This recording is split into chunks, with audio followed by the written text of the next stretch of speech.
Assalamualaikum warahmatullahi wabarakatuh. Terima kasih atas kesediaannya untuk para peserta, Bapak Ibu semua, udah mau dimajuin. Selamat siang. Semoga Bapak Ibu sehat-sehat ya, walaupun sedang dilanda wabah COVID-19. Pada kelas hari ini saya akan coba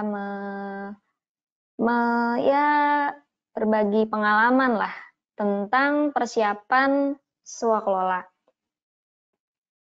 Kalau saya lihat ini sih pesertanya saya rasa udah jago-jago semua nih masalah swakelola. Sebelum masuk ke materi, saya perkenalkan dulu. Nama saya Mutiara Ramadhani. Saya Javung Pengadaan Barang Jasa, ahli muda dari UKPBJ Kabupaten Tanah Laut. Terus sekarang udah jadi fasilitator juga, salah satu fasilitator.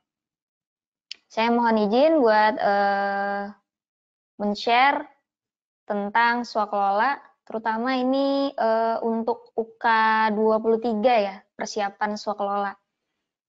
Cuman sebelum masuk ke persiapan swakelola, ya nanti kita akan bahas dulu sedikit apa sih swakelola, kenapa perlu swakelola, dan lain-lain.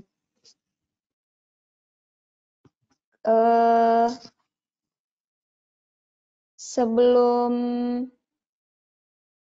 di UKPBJ, jadi dulu saya sempat di rumah sakit maupun di dinas kesehatan. Jadi kalau ada hal-hal yang berkaitan dengan kesehatan ataupun terkait dengan COVID, jadi kadang-kadang saya juga masih dimintai konsultasi. Baik Bapak Ibu, kita balik ke materi ya. Nah, tentang pengadaan barang jasa pemerintah. Kenapa sih pengadaan barang jasa itu harus diatur? Nah, sebenarnya pengadaan barang jasa itu gampang banget. Jadi kita sudah sering melaksanakannya. Bapak Ibu juga di rumah sering banget melaksanakannya. Seperti misalnya saat lagi di rumah, misalnya di rumah deh. Di rumah kita punya kebutuhan. Kebutuhannya misalnya pakaian, baju. Saat ingin membeli pakaian, pakaian ini masuknya adalah barang. Nah, ketika kita ingin kebutuhan kita adalah barang berupa pakaian, kita ada dua cara. Yang pertama melalui penyedia, yang kedua melalui swakelola. Ketika menggunakan penyedia, kita tinggal belanja ke pasar. Oh, saya mau beli baju ini ukuran XL misalnya. Tinggal beli. Tapi ketika pengadaan tersebut adalah swakelola, dan swakelola ini pun nggak murni ya. Jadi swakelola pun nggak murni, harus dilaksanakan semuanya swakelola. Seperti baju tadi, misalnya kita mau mengadakan secara swakelola, kainnya tetap beli di pasar. Benangnya beli di pasar, mesin jahitnya juga beli di pasar. Nah, untuk memilah manakah yang dilaksanakan melalui penyedia maupun yang manakah yang baiknya dilaksanakan dengan swakelola, itu merupakan identifikasi kebutuhan. Jadi sejak perencanaan kita sudah mengetahui ini nanti kita laksanakan dengan cara apa, dengan siapa. Terus kenapa jadi pengadaan itu jadi momok gitu. Padahal kita tuh sering banget gitu ngelaksanainnya. Di rumah tadi kan selain baju, kita misalnya mau ke dokter deh. Dokter masuk ke jasa konsultansi. Nah, kalau misalnya tadi ternyata kita nggak beli bajunya, tapi kita beli kainnya, kemudian kita ke tukang jahit, itu masuknya ke jasa lainnya. Terus kalau misalnya ternyata tiba-tiba hari hujan, atap bocor, wah ini kita mau ngadain gentengnya, terus nyuruh tukang lewat swakelola, jadi kita benar-benar mengelola sendiri, atau kita panggil aja nih, wah ini semua yang ngerjain tukang, nah itu lewat penyedia. Itu sekilas perbedaan penyedia maupun swakelola. Ya kalau diibaratin itu, swakelola itu tangan kanan apa kiri ya? Tangan kanan deh, karena kita bisa mengelola sendiri. Tapi kalau penyedia kita tangan kiri, artinya tangan kiri kita ini bagi yang nggak kidal ya, tangan kiri kita ini tetap memerlukan bantuan yang lain. Kenapa sulit? Kenapa kadang pengadaan barang jasa dianggap sulit? Karena di dalam pengadaan itu sendiri ada kata-kata pengadaan barang jasa pemerintah. Oleh karena itu, seluruh pengadaan barang jasa ini akan dilihat akuntabilitasnya, dipertanggungjawabkan. Nah, kita masuk ke swakelola. Apa sih swakelola itu? Swakelola ini sebenarnya dari dua kata ya. Dari dua kata ada swa dan kelola. Swa itu sendiri, mandiri. Kalau dalam bahasa Sanskerta. Kelola artinya pengelolaan, manajemen. Nah, jadi swakelola itu adalah bagaimana kita mengelola suatu pekerjaan agar pekerjaan tersebut menghasilkan output yang sesuai dengan kebutuhan kita.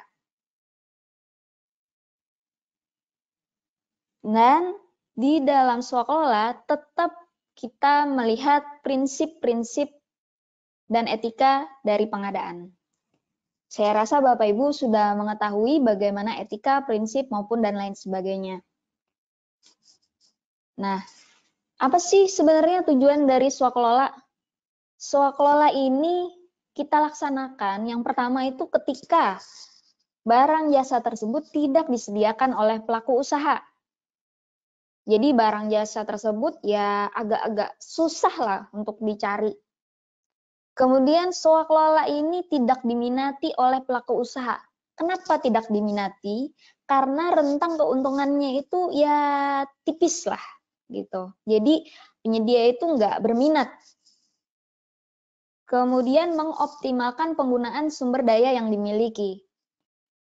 Nah, ini nanti hubungan-hubungan dari sini ke tipe-tipe swakelola. Jadi kalau punya sumber daya yang dimiliki itu, contohnya misalnya seperti gampangnya kayak kita tadi, kita ternyata udah punya mesin jahit, oh kita udah punya daya nih, kita udah punya mesin jahitnya, terus meningkatkan kemampuan teknis sumber daya manusianya. Ternyata istri atau ternyata paman atau keluarga ada yang bisa, nah itu bisa dilaksanakan secara swakelola. Swakelolanya apa? Menjahit pakaian tadi.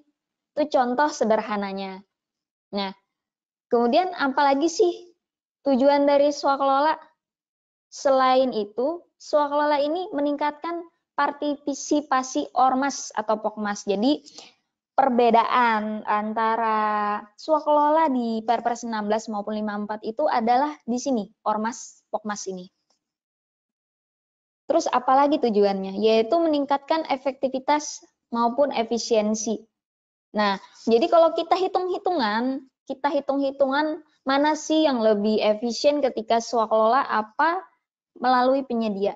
Ternyata setelah hitung-hitungannya, oh ternyata lebih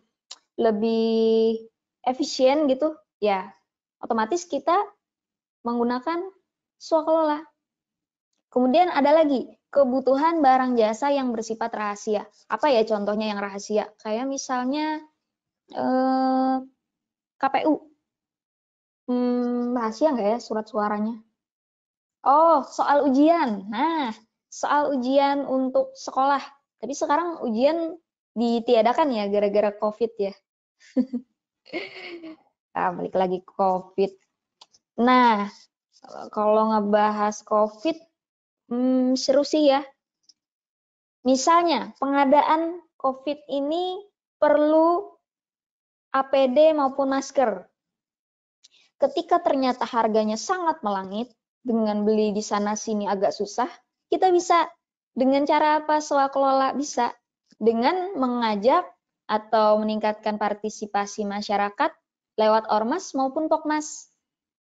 Nah, dengan adanya mempertimbangkan beberapa hal, sehingga masyarakat tersebut bisa membantu kita misalnya untuk membuat masker, misalnya untuk misalnya dibagikan di dinas-dinas maupun di sekolahan ataupun dibagikan kembali kepada masyarakat.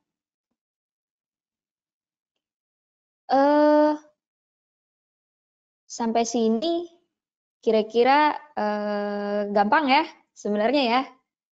Jadi saya akan selalu tekankan pengadaan barang jasa itu gampang. Supaya apa? Supaya kita benar-benar nganggap, oh iya ini sesuatu hal yang bisa dipelajari, bisa dimengerti, dan bisa dilaksanakan dengan menambah kompetensinya. Kenapa PPK harus memiliki kompetensi dalam hal swakelola? Karena selain pengadaan melalui penyedia, memang kebanyakan itu dilaksanakan secara swakelola. Contoh paling sederhana itu misalnya rapat. Rapat, oh sekarang udah nggak boleh rapat ya, renggang. Renggang. Kalau rapat, kita kan ada makan minum. Ada makan minum, ada, nggak usah rapat deh, diklat. Nah, diklat. Diklat misalnya kita di dalamnya ada narasumber, ada pesan spanduk, ada makan minum. Oke, memang kita mengelola sendiri. Kita mengelola diklat tersebut secara mandiri. Tetapi ketika kita pesan makanan, bukan berarti teman-teman kita yang di kantor atau honorer-honorer atau PTT-nya kita ajakin, yuk kita masuk sama-sama yuk gitu, buat acara diklat. Enggak gitu juga. Jadi memang di dalam swakelola sendiri tetap memerlukan penyedia. Seperti misalnya spanduk tadi, atau pulpen, ATK untuk peralatan diklatnya. Kemudian ketika kita bisa mengelola sendiri, nanti ada bedanya sama melaksanakan diklat tersebut dengan penyedia. Mungkin ada selisih harga yang bisa ditekan, makanya kadang-kadang lebih memilih menggunakan swakelola. Oke, next ya. Nah, tahapan kegiatan dalam pelaksanaan pengadaan barang jasa. Tahapannya itu sebenarnya kurang lebih sama dengan penyedia. Cuman ada di dalamnya hal-hal yang berbeda sedikit. Ketika di tahapan perencanaan, kita udah siap untuk mengatakan bahwa swakelola ini tipe 1, tipe 2, 3 maupun 4 by name by address. Misalnya begini, di dalam DPA itu kita merencanakan misalnya tahun ini pertengahan 2020 ya. Berarti kita merencanakan untuk 2021. Nah, saat sekarang ketika kita membuat yang namanya RKBMD atau apalah itu namanya RKPJMD ya. Nah, itu kita udah mulai mengetahui, oh ini nanti dilaksanakan kegiatan A dilaksanakan dengan tipe 1, kegiatan B dilaksanakan dengan tipe 3, terus pelaksana atau penyelenggara swakelolanya juga udah diketahui. Jadi by name by address. Jadi di DPA maupun di Kalau di APBN itu apa ya namanya? DPA, DIPA. Nah, jadi itu udah ada tertulis. Nah, kemudian selain menetapkan tipe, kita juga di awal itu menyusun spek maupun KK. Jadi dalam hal menyusun spesifikasi maupun menyusun kerangka acuan kerja, di dalamnya itu perlu ada hal-hal yang perlu kita perjelas. Kenapa sih kita nih melaksanakan diklat tersebut misalnya? Apa output yang ingin dicapai? Nah, output ini bisa dari outputnya misalnya 100 pegawai kesemuanya mendapatkan sertifikat pengadaan barang jasa. Nah, atau dari 100 peserta, dari 100 orang yang ikut, mereka harus lulus misalnya 80%. Nah, itu bisa dimasukkan di dalam KAK. Kalau di dalam spesifikasi, jadi sebenarnya untuk di Perpres 16 ini lebih banyak di spesifikasi, terutama untuk barang, jasa lainnya maupun konstruksi. KAK itu khususan untuk konsultan. Dalam menyusun spesifikasi kita perlu memperhatikan. Yang pertama, waktu. Kemudian lokasinya di mana. Waktu itu kapan? Kapan sih kita mau mengadakan diklat? Kapan sih kita mau menggunakan barang tersebut? Terus, misalnya barang tersebut kapan mau dipakai? Apakah barang tersebut akan diantar atau kita ngambil sendiri? Nah, itu perlu dijelaskan secara detail. Nah, dari penyusunan spesifikasi maupun KAK yang kita buat tadi, KAK tersebut, ketika kita sudah tahu program apa sih nanti yang akan kita laksanakan ini, oh outputnya sekian ratus. Oh nanti dari sekian ratus orang kita memerlukan makanan sekian. Nah, dari situ kita bisa menyusun yang namanya RAB, Rencana Anggaran Biaya. Dari penyusunan RAB ini, maka kita bisa melihat anggarannya ini seberapa besar. Nah, untuk swakelola, saya perlu tekankan bahwa swakelola itu bukan berdasarkan nilai pagu anggaran. Jadi berapapun nilainya bisa dilaksanakan secara swakelola. Jadi misalnya, kita punya anggaran 1 miliar. Kalau untuk penyedia 1 miliar itu mungkin tender atau seleksi.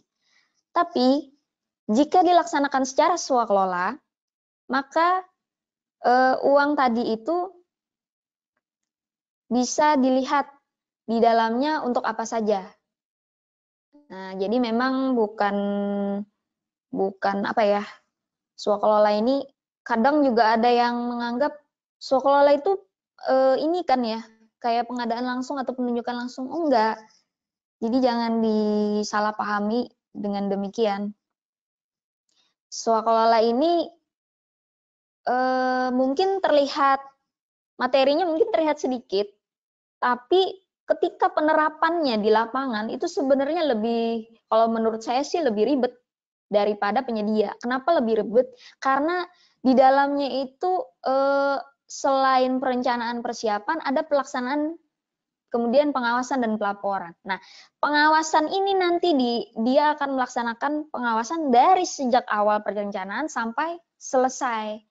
Cuman apakah si tim pengawas ini benar-benar melaksanakan tupoksinya? Nah, itu yang mungkin perlu diperkuat lagi. Oke, lanjutnya ke tahapan yang berikutnya adalah persiapan swakelola. Persiapan itu adalah penetapan sasaran. Jadi sasaran kita tuh apa aja sih? Yang sering kita bilang output. Nah, kita nih mau outputnya berupa apa? Yang disasar dari hasil kegiatan kita. Misalnya nih, kalau seperti di kesehatan itu ada, kalau yang secara swakelola adalah sosialisasi misalnya, sosialisasi cara cuci tangan yang baik dan benar. Nah, berarti outputnya apa? Outputnya adalah orang bisa cuci tangan dengan baik dan benar. Nah, kemudian dalam penyelenggaraan swakelola, penyelenggaranya ini kita juga udah bisa melihat, oh ini nanti kita akan diselenggarakan oleh siapa gitu. Apakah dikerjakan sendiri dengan tipe 1, karena di tahap perencanaan tadi kan udah ada tipenya nih.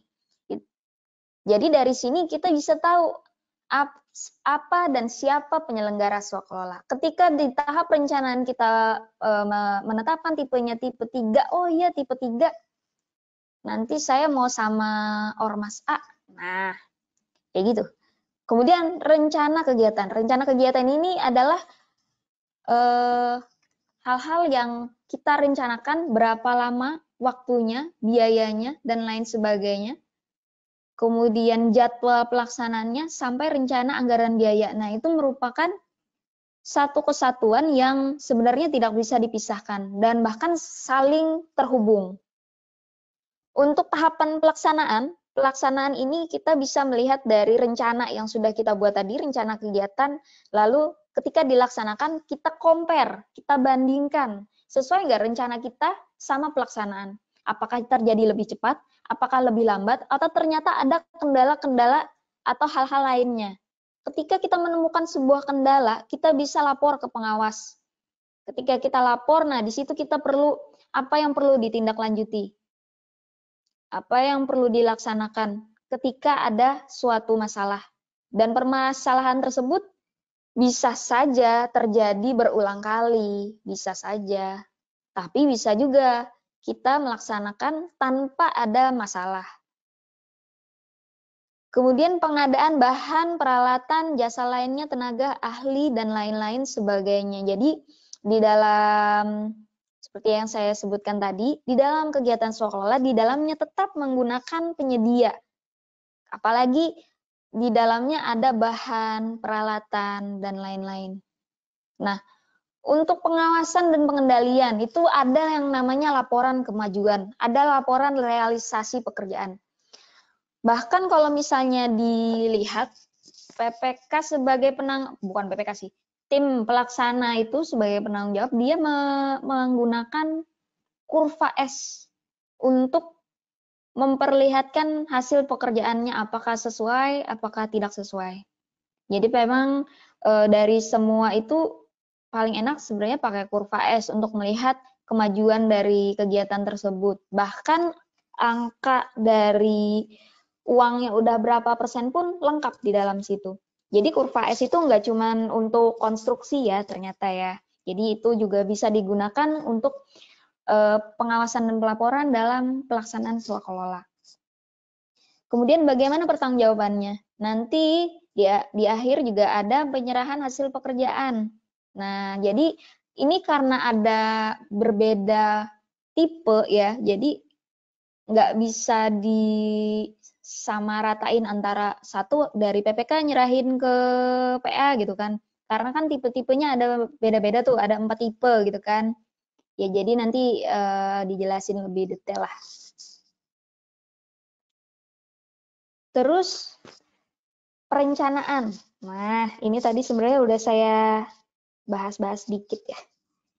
Jadi emang ketika tahap perencanaan ini, penetapan tipe sampai penyusunan spesifikasi ini, terus sampai muncul adanya RAB, semua itu dimuat di dalam rencana umum pengadaan atau RUP. Jadi semua yang kita kerjakan itu terbaca gitu. Jadi rencana-rencana kita itu terlihat di dalam RUP. Jadi merencanakan sesuatu itu jangan sampai gagal. Karena kalau kita gagal ya kita berarti merencanakan kegagalan. Jadi perencanaan ini merupakan tahapan yang paling urgent kalau di dalam pengadaan barang jasa. Karena kalau perencanaan kita acak-acakan maupun ngawur gitu ya, itu nanti pada saat pelaksanaannya kita juga susah. Seringkali ada yang bertanya, ini DPA-nya begini katanya. Gimana pelaksanaannya? Padahal seharusnya perencanaan itu sudah matang gitu. Karena hal-hal yang menimbulkan permasalahan itu bisa muncul atau bahkan bisa dimitigasi risiko kemunculannya itu sejak tahap perencanaan. Nah, kalau ini dari format RUP ini, kalau sekarang udah bisa diklik di RUP, di sirup. Jadi ini contohnya ada dari surat edaran LKPP nomor berapa gitu. Nah, kemudian pelaksanaan swaklola. Oke. Dari semua tipe swaklola, jadi ada 4 tipe swaklola. Yang pertama, tipe pertama itu mengerjakan sendiri, mengelola sendiri. Jadi PPK, PAKPA, tim penyelenggara swaklola, semua ada di dalam KLPD tersebut. Kalau tipe kedua itu ada 2, jadi antara satu dengan yang satu dia bekerja sama. Kalau untuk tipe 3 itu ormas, nah tipe keempat itu pokmas. Jadi memang dari beberapa tipe-tipe ini nanti kita bisa lihat ada perbedaan dalam cara pelaksanaannya. Nah, ketika tipe pelaksanaan swaklola itu dimulai dari direncanakan, dilaksanakan, dan diawasi. Jadi kata kuncinya itu direncanakan, dilaksanakan, dan diawasi oleh KLPD penanggung jawab anggaran. Jadi dia yang punya anggaran, dia yang melaksanakan, dia yang merencanakan, dia yang mengawasi. Tapi kalau tipe 2 itu yang melaksanakan oleh KLPD yang lain. Kalau tipe 3 pun ada tipe 3 untuk ormas maupun pokmas itu ada syarat-syaratnya ya. Jadi nggak sembarang ormas bisa mengerjakan, nggak sembarang pokmas bisa mengerjakan. Untuk tim atau penetapan penyelenggara swaklola ini kita bisa lihat di tabel ya. Jadi timnya itu ada 3, tim persiapan, tim pengawas maupun tim pelaksana. Nah, di dalam tim-tim ini kita bisa membuat yang namanya SK.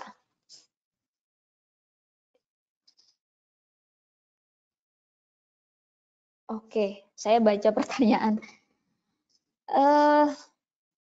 Nanti ya, saya jawab itu tentang tipe 4, nanti pas slide-nya tentang tipe 4.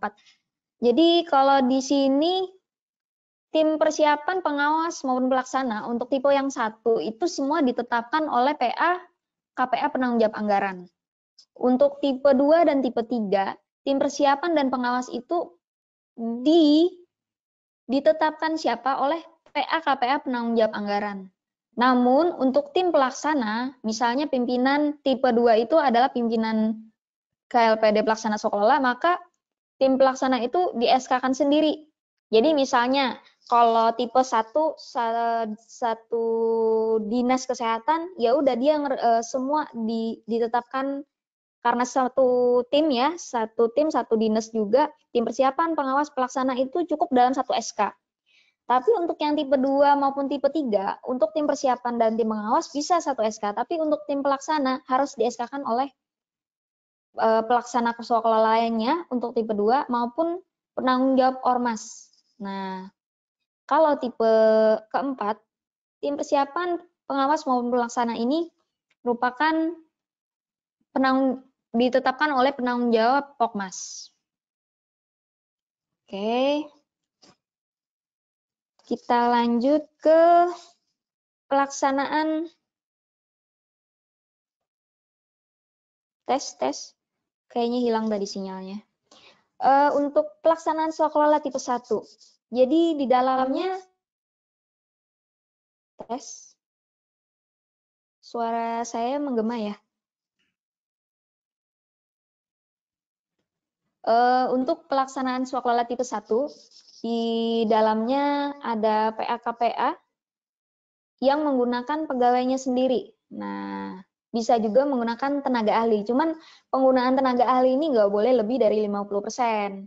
Jadi misalnya kita ada tim itu ada 10 orang, maka tim ahli itu cuman boleh 4. Kalau tim ahlinya, tenaga ahlinya, di dalamnya ada 6 orang, ya berarti jangan swaklola, sekalian aja konsultan, penyedia lainnya gitu, penyedia jasa konsultan. Jadi kalau misalnya di dalam swaklola tipe 1 itu, tenaga ahli nggak boleh lebih dari 50% dari jumlah tim pelaksana. Terus, oh iya, di dalam swaklola ini tetap ada serah terima maupun PJPHP dan PPHP. Karena di dalamnya tetap kita ada pemeriksaan administrasi terhadap hasil pekerjaan swaklola yang nantinya akan diserah terimakan. Oke, sampai sini kira-kira ada pertanyaan? Oh ya, pertanyaan. Oke, saya lanjut dulu ya. Bentar. Belum.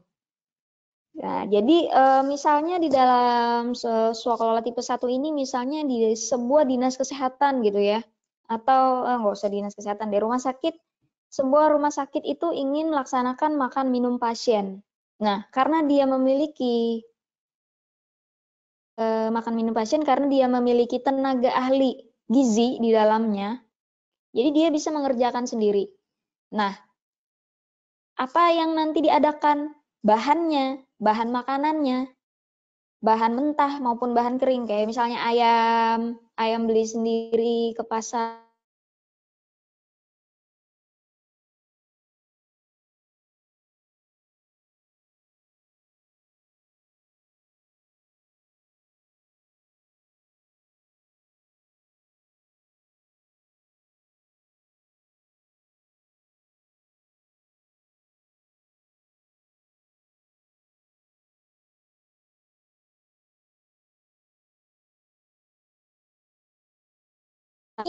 Diawali, jadi tipe 2, 3, 4 itu diawali dengan MOU. Wah, bahasa kerennya itu MOU, tapi sebenarnya bahasa Indonesianya sih kesepakatan kerjasama. Tipe kedua ini ada MOU antara PAKPA penanggung jawab anggaran dengan pelaksana swaklola. Nah, kemudian di dalam kesepakatan itu dijelaskan misalnya secara umum aja, oh kita akan bekerja sama dalam hal pariwisata misalnya. Nah, kemudian nanti bisa dibuat kontrak terpisah ketika PPK dan tim pelaksana melaksanakan swakelolanya. Apa contohnya? Contohnya misalnya Bapeda. Bapeda bekerja sama dengan sebuah universitas di sebuah universitas misalnya apa ya, UGM misalnya. Nah, itu kita bisa MOU dulu antara bupati dengan rektor ya. Baru nanti kontrak kepala dinas Bapedanya berkontrak dengan tim-tim pelaksana di UGM-nya. Nah, terus untuk pelaksanaan yang swaklola tipe 3, jadi sebenarnya tipe 2, 3, dan 4 ini konsepnya hampir mirip karena yang dikerjakan oleh orang lain, cuman di dalamnya nanti pasti ada kontrak maupun ada kesepakatan kerjasama atau MOU. Nah, ormas ini di dalamnya itu kita harus melihat dia ada syarat-syaratnya, punya ADART. Jadi misalnya nih contohnya kayak KONI misalnya. KONI itu bisa dilihat dulu, dia tujuannya apa sih? Ormas itu tujuannya apa sih? Kalau misalnya kita punya kegiatan membangun gedung olahraga, nggak bisa kita serahkan ke KONI. Kita bisa menyerahkan kegiatan itu yang berhubungan dengan tujuan didirikannya ormas tersebut. Misalnya KONI itu dalam pembinaan atletnya untuk SEA Games misalnya atau untuk Olimpiade atau PON. Nah, itu bisa. Tapi kalau untuk bangun gedung itu nggak bisa karena bukan tupoksi atau tujuan dari didirikannya ormas tersebut. Apalagi contohnya misalnya pembuatan atau belajar baca tulis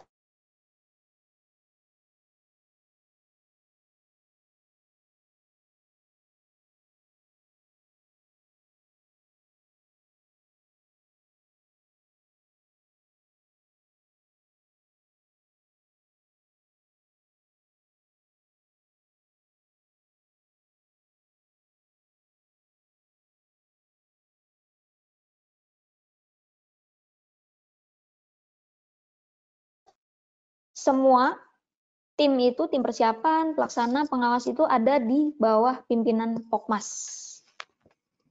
Jadi kemudian apa nih? Oh, ada pertanyaan. Mungkin nggak sih swakelola tipe 4 ini dilakukan secara multi years? Mungkin sih mungkin. Cuman kadang bakal ada kesulitan nantinya, terutama di DPA-nya. Kadang-kadang yang bikin susah di multi years itu kan perencanaannya kurang begitu kuat gitu, terutama PPK maupun PPK kalau di daerah kayak di tempat saya sendiri yang menjadi PPK itu karena dia punya jabatan. Jadi misalnya dia PA KPA karena dia mendapat jabatan, akhirnya dia mau nggak mau belajar pengadaan dan ditetapkan sebagai PPK. Untuk menjadi PPK sebenarnya berat-berat sedap. Jadi berat juga tapi sedap juga gitu. Karena apa? Karena hampir kebanyakan pekerjaan yang dalam suatu kegiatan itu kebanyakan PPK yang bertanggung jawab gitu kan. Jadi kalau ada hal-hal yang kadang perlu apa ya bahasanya dibijaksanai gitu. Itu sebenarnya PPK-nya bisa jadi bulan-bulanan. Cuman ya saya rasa kalaupun para peserta di sini saya rasa kalaupun jadi PPK pasti PPK yang memang sudah berkompeten gitu ya. Kalau untuk swakelola gitu ya, kalau tipe 1 itu lebih seringnya adalah pekerjaan selesai baru pembayaran. Tapi kalau 2, 3, 4, terutama yang 4 ini, terkadang itu uangnya di depan. Jadi kayak contohnya ini, Serasi, nama programnya Serasi dari Kementerian Pertanian kalau nggak salah. Serasi itu namanya Selamatkan Rawa, Sejahterakan Petani. Jadi uang itu di apa ya? Misalnya uang itu 1 miliar. Uang itu ditransfer dulu. Di transfer dulu, baru nanti kemudian Pokmas itu melaksanakan kegiatannya. Jadi misalnya 1 hektar itu dihargai 4 juta. Terus output kegiatannya adalah 100 hektar misalnya. Nah, dari 100 hektar itu ternyata si Pokmas ini mampunya cuma 90 hektar. Nah, berarti mereka nanti akan mengembalikan uangnya yang 10 yang tidak bisa dilaksanakan. Mungkin karena musim, mungkin karena keadaan, ya banyak hal-hal yang bisa mengakibatkan ketidaklancarannya pekerjaan swakelola. Terus kalau misalnya ada hal-hal kayak gitu, apakah diberi sanksi gitu ya, atau kita kasih blacklist gitu kan ya kalau sama penyedia. Sebenarnya itulah fungsinya ada tim pengawas maupun PPK. Jadi memang ketika swakelola ini diharapkan itu meminimalisir banget kesalahan-kesalahan maupun apa ya namanya ya, meminimalisir dari kejadian yang gagal gitu. Tapi kalau misalnya ternyata pun gagal juga, berarti ada hal-hal yang memang perlu kita perbaiki lagi gitu. Kalau untuk SPSE-nya sendiri, di dalam SPSE sendiri, itu kan kita ketika masuk ke pencatatan swakelola, jadi pelaksanaan swakelola ini cuman pakai pencatatan. Nah, sedangkan untuk pengadaan langsung aja, kita kan pakai aplikasi yang di SPSE itu ada non-tender gitu kan, non-tender. Di dalamnya juga ada jadwal apa segala macam. Tapi untuk aplikasi SPSE yang Swaklola ini masih hanya sekedar upload sebuah berita acara ataupun upload nota gitu, atau upload kontrak. Nah, jadi hal ini bisa jadi dua sisi sih. Bisa jadi memudahkan untuk saat ini atau malah menyulitkan. Memudahkannya apa? Ya gampang, tinggal kerjain, bayar, selesai. Tapi kalau ketika pemeriksaan bakalan ribet. Lebih enak sebenarnya kalau aplikasinya itu mirip yang kayak non-tender, pengadaan langsung gitu, atau malah kayak tender yang ada jadwal apa segala macam, siapa yang ditunjuk, itu lebih enak sebenarnya. Kenapa? Karena si pemeriksa bisa masuk ke dalam sistem. Nah, itu. Cuman ya mudah-mudahan nanti ke depannya bakalan lebih bagus lagi sih. Insya Allah lah. Nah, kalau untuk pelaksanaan Swaklola tipe 2, 3, 4, jadi nilai pekerjaannya yang tercantum dalam kontrak ini udah termasuk kebutuhan barang jasa yang diperoleh melalui penyedia. Jadi misalnya kayak tadi, serasi tadi, ternyata kan petani itu nggak semua punya hand tractor. Nah, ketika nggak punya hand tractor, si kementerian ini bisa aja membeli traktor secara lewat penyedia atau lewat katalog, tapi hand tractor tadi dipinjamkan. Jadi dipinjamkan. Jadi si Pokmas ini misalnya petani tadi, Pokmas tersebut ya benar-benar dia tinggal ngerjain aja. Nanti kalau udah selesai ya udah hand tractor tadi dibalikin. Ya, bukan secara sistem hand tractor tadi dijadikan milik si petani, bukan. Kalau kayak gitu bakalan susah nanti pencatatan asetnya. Asetnya tetap milik kementerian. Tipe 1, 2, 3, 4 ya. Jadi kalau untuk pertanyaan Pak Soka, mungkin aja dilakukan secara multi years. Cuman yang harus diperhatikan ada hal-hal yang sama apa enggak gitu nantinya. Kegiatannya apa dulu nih? Kalau misalnya kegiatannya itu berhubungan dengan harga yang bisa fluktuatif atau kemungkinan kayak misalnya bahan makanan gitu ya kan, kayak mau bulan puasa nanti harga-harga bisa naik. Nah, hal-hal kayak gitu bikin susah gitu. Kecuali memang kita benar-benar melaksanakannya itu secara matang sejak tahap perencanaan, persiapan sampai ke pelaksanaan. Nah, kenapa saya kasih slide ini? Soalnya di dalam Swaklola tetap ada penyedia kan. Nah, di dalamnya itu ketika kita belanja di bawah 10 juta pakai faktur, pakai nota, ya itu tetap bisa dijadikan bukti pembayaran. Terus gimana dengan bendahara? Apakah dia mau menerima nota doang gitu ya? Kalau di tempat kami di sini, kami sampai membuat surat edaran, mohon maaf,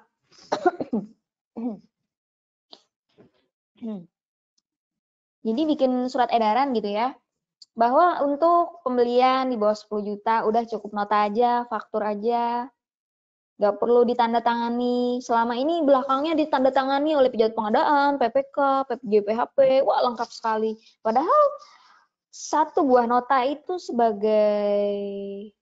bisa diakui sebagai bukti pembayaran dan bukti serah terima.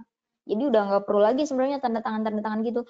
Lagian kalau misalnya nih beli-beli kayak ATK atau kayak tadi beli bahan makanan yang di bawah 10 juta sehari gitu, itu kan nggak sampai pejabat pengadaan juga yang turun.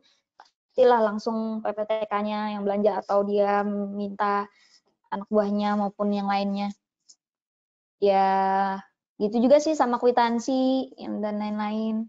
Kalau kayak misalnya SPK, surat perjanjian, wah ini sudah jelas ya, SPK tuh untuk pengadaan langsung, surat perjanjian ini untuk tender maupun seleksi. Nah, seringnya juga ketika bikin surat pesanan itu, kita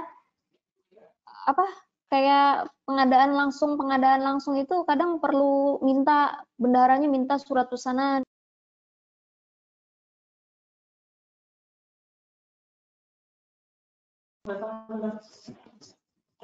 Jadi kadang masih minta surat pesanan gitu, padahal surat pesanan hanya untuk belanja di toko daring atau e-purchasing gitu, udah nggak perlu lagi.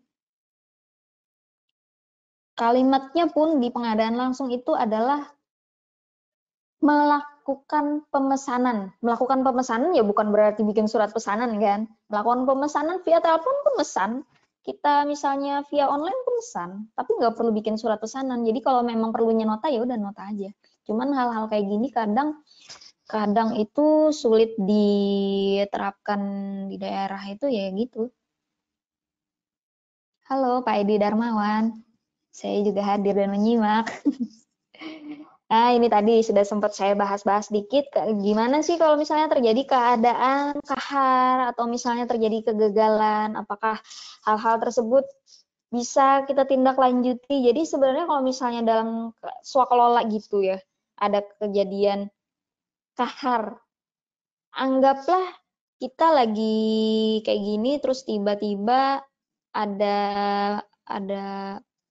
corona gitu ya. Corona ini juga bisa dianggap keadaan kahar jika memang mempengaruhi kegiatan tersebut. Tapi kalau sebenarnya kegiatan kita terjadinya sebelum, ya tentunya masih bisa dikerjakan gitu ya kan. Nah, kalau masalah kegagalan tadi kita udah bahas, jadi ada hal-hal yang memang masih bisa kita kalau masih bisa dilaksanakan, dilanjutkan, walaupun terlambat ya it's okay. Tapi kalau misalnya ternyata di dalamnya sudah ada indikasi-indikasi yang melihat, wah ini bahaya banget nih, ini bisa terjadi sesuatu hal yang mencurigakan, misalnya ada markup gitu ketika sama di dalamnya ada pembelian apa gitu. Nah, hal-hal kayak gitu ya sebaiknya sih dihindari gitu. Kadangkala juga ketika mau memasukkan di RUP, kadang-kadang itu perjalanan dinas masuk swakelola nggak ya gitu. Padahal di dalam RUP itu salah satu kelemahan lagi dari sebuah sistem.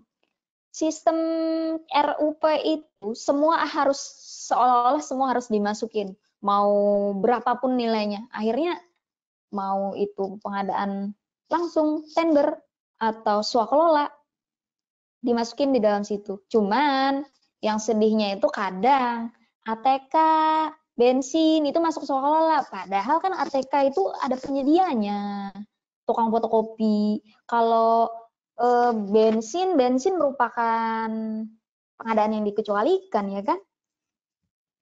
Bensin, BBM. sorry. Terus pembayaran, ya kalau tata cara pembayaran pelaksanaan swakelola sih sama aja seperti yang kita sering laksanakan. Nah, misalnya di sana nanti perlu pembayaran tenaga kerja, ya udah kita tetap bayar tenaga kerja. Ketika perlu membayar tenaga ahli, ya udah kita bayar tenaga ahli. Nanti misalnya ada bahan yang perlu dibayar, beli bahan makanan tadi misalnya untuk rumah sakit, ya udah tetap kita bayar. Apa misalnya bahan material. Nah, bahan material misalnya kayak tipe 3 atau 4 gitu bikin saluran irigasi yang kecil-kecil gitu. Itu bisa untuk tipe 3 maupun 4. Oke, sampai sini Bapak Ibu ada yang pengen didiskusiin nggak? Supaya kita enak gitu. Saya nutup pintu dulu. Supaya suara saya nggak terlalu keras keluar. Saya masih ngantor nih. Padahal work from home tapi dikasih shift ya tetap aja disuruh hadir. Biasa, Pokja. Lanjut ya, kalau mau ada yang ingin ditanyakan langsung tanya aja ya, Bapak Ibu ya. Oh, slide saya tinggal dikit kok. Kalau secara teori untuk swakelola itu simple, tapi ketika pelaksanaannya ya rada-rada rumit. Kenapa rumit?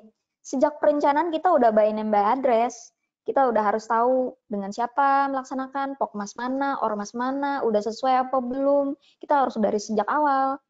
Terus pas pelaksanaan, kita harus ngecek ada laporan, kita bahkan bikin laporan. Nah, bikin laporan ini kan sebenarnya jarang ini bikin. Kayak misalnya kita permasalahan diklat aja. Belum tentu loh PPK-nya itu bikin laporan. Pasti yang penting udah dibayar, udah beres. Padahal di dalam swakelola sendiri kita tetap memerlukan yang namanya pelaporan. Pelaporan dan apa sih namanya? Pengawasan. Nah, fungsinya pengawasan ini sejak awal, sejak dari perencanaan dia udah ngawasin sampai pelaksanaan dia tetap ngawasin. Jadi nggak serta-merta pengawasan hadir di terakhir ketika pembayaran gitu atau hadir terakhir pas serah terima, enggak. Pengawasan ini selain mengecek atau mengukur kemajuan pelaksanaan, dia juga menganalisa status. Gimana sih perkembangan kegiatan yang dilaksanakan ini? Terus kita perlu nggak ngambil tindak lanjut dari hal-hal yang terjadi? Apakah ada masalah? Apakah ada hal-hal yang ternyata bisa membuat semakin efisien gitu, kesempatan dalam menyelesaikan swakelolanya semakin baik gitu ya kan?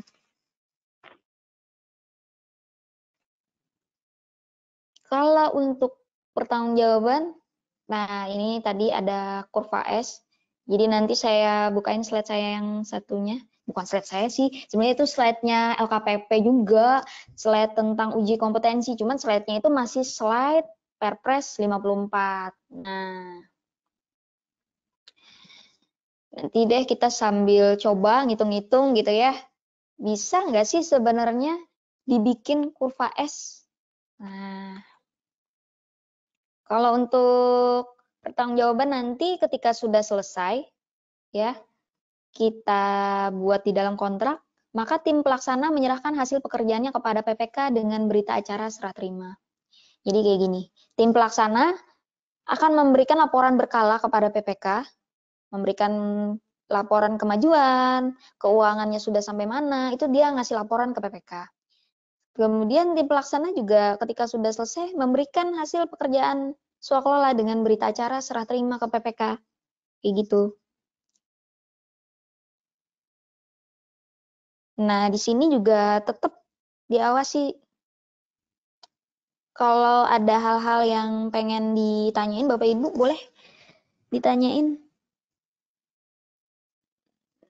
Kalau serah terima hasil pekerjaan ini adalah ketika PPK menyerahkan ke PA-KPA. Nah, bagaimana misalnya PA-KPA dirangkap oleh PPK? Perlu nggak dia bikin berita acara serah terima? Nah, jadi misalnya nih, saya PPK, tapi saya juga PA-KPA. Masa saya bikin berita acara serah terima kepada diri saya sendiri, terus yang menerima berita saya sendiri? Kan nggak mungkin gitu ya kan. Jadi, serah terima pekerjaan ini bisa di sini. Bisa oleh tim pelaksana ke PPK. Kayak gitu.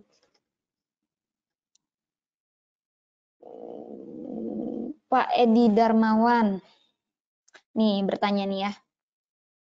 Kalau kita mau melaksanakan penyusunan naskah akademik rancangan perda penanggulangan bencana dengan menggunakan tenaga ahli dari kampus universitas, maka itu termasuk swakelola tipe berapa? Berkas yang perlu diberikan.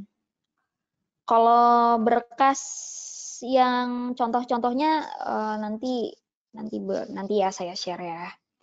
Kalau mau melaksanakan penyusunan naskah tapi menggunakan tenaga ahli gitu ya. Ini si pemilik anggarannya siapa nih Pak Edi? Kalau misalnya ini kasih tahu dong siapa pemilik anggarannya, apakah kampus yang pemilik anggaran? Kalau pemilik anggarannya kampus, kalau pemilik anggarannya Misalnya ini BPBD ya. Nah, kalau pemilik anggarannya BPBD, kita bisa menggunakan tipe 1. Kenapa? Karena di dalamnya boleh menggunakan tim ahli atau tenaga ahli. Jadi di dalamnya itu kita perlu ada tim ahli, bisa meminta di dalam tim pengawas, tim pelaksana bisa dibantu sama tim ahli atau tenaga ahli, terutama untuk penanggulangan bencana ya dari kampus. Misalnya mau pakai kampus yang terkenal gitu, bisa.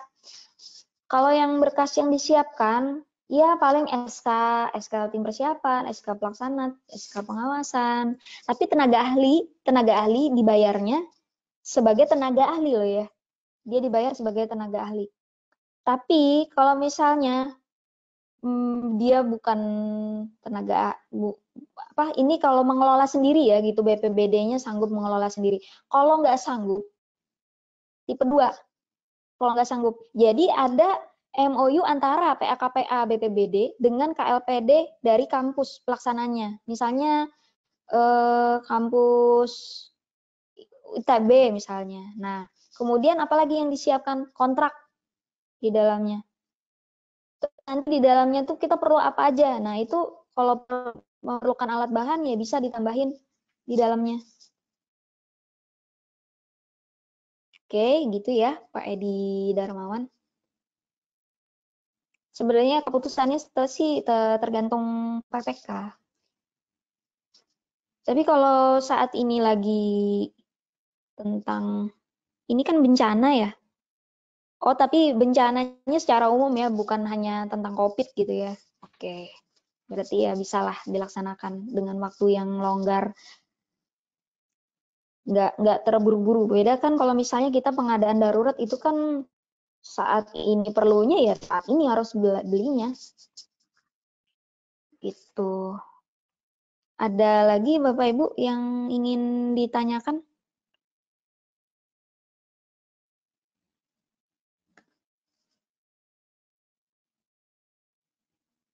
Wah, ini ada Bu Aisyah Ahmad.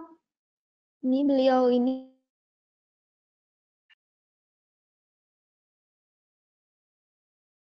Mbak Aisyah Ahmad ini bukannya pakar ya? Ada Pak Daud, Pak Doni, oh ada Pak Edi, ada Pak Fahrul, Pak Ferry, Pak Freddy, Pak Ibrahim, Pak Lukman, Husni, Pak Soka. Oke, Bapak Ibu, ada yang perlu ditanyakan atau hal-hal yang ini? Halo Kak Ade, Kak Ade, Kak Ade Kristianto.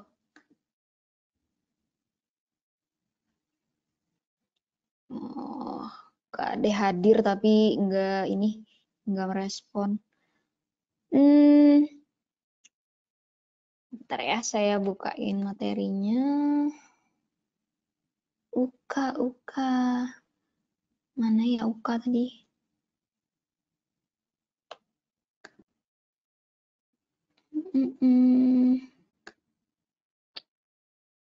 Uka. Uka berapa ya?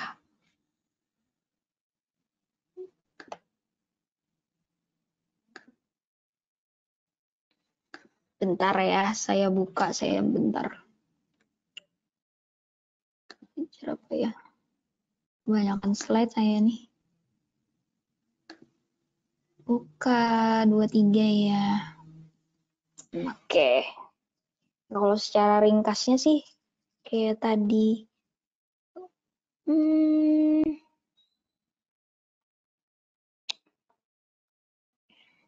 Bapak Ibu sehat-sehat ya Bapak Ibu ya. Walaupun di tengah wabah. Ini bisa di-download ya materi yang bahan ajar ini. Cuman saya ngambil yang ini aja. Yang dari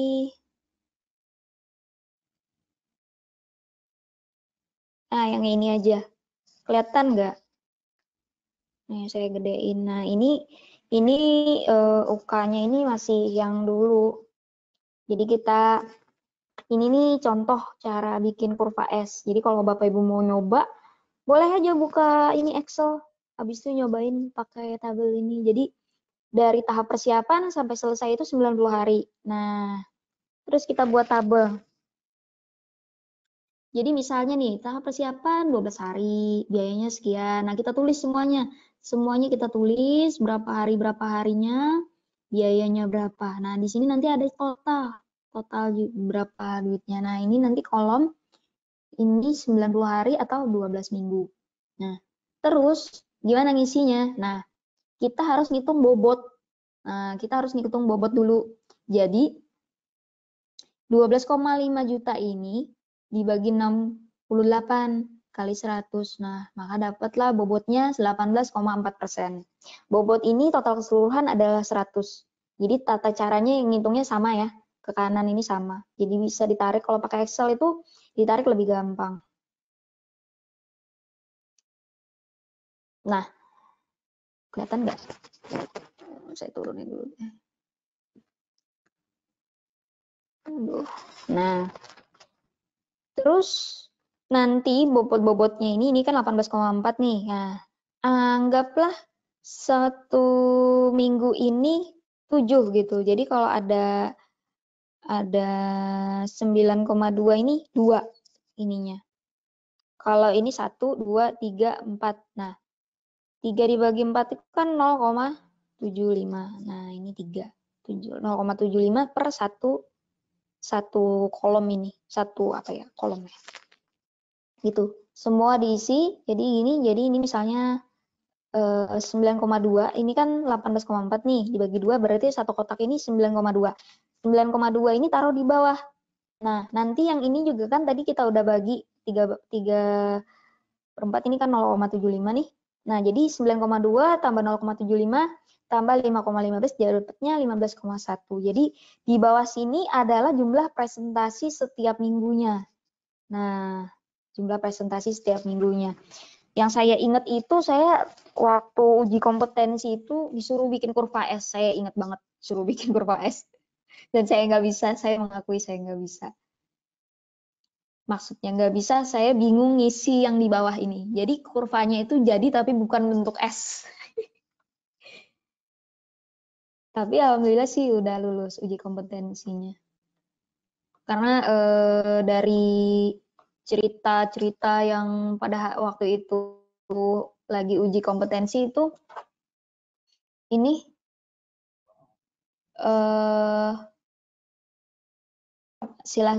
ada beberapa yang ketika ujian itu ternyata nggak cuma satu kali. Jadi mereka ada juga yang melakukan ujian itu 2-3 kali uji kompetensi. Tapi insya Allah Bapak Ibu, saya yakin semuanya nanti pasti lulus. Amin.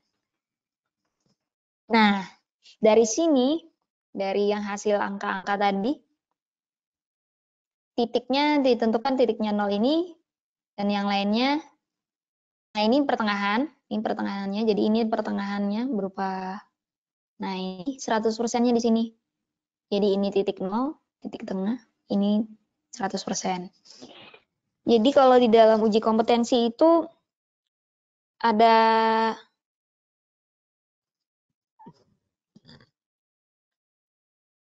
pertanyaan dari Pak Edi. Kalau pekerjaan swakelola berarti tidak menggunakan kontrak atau SPK.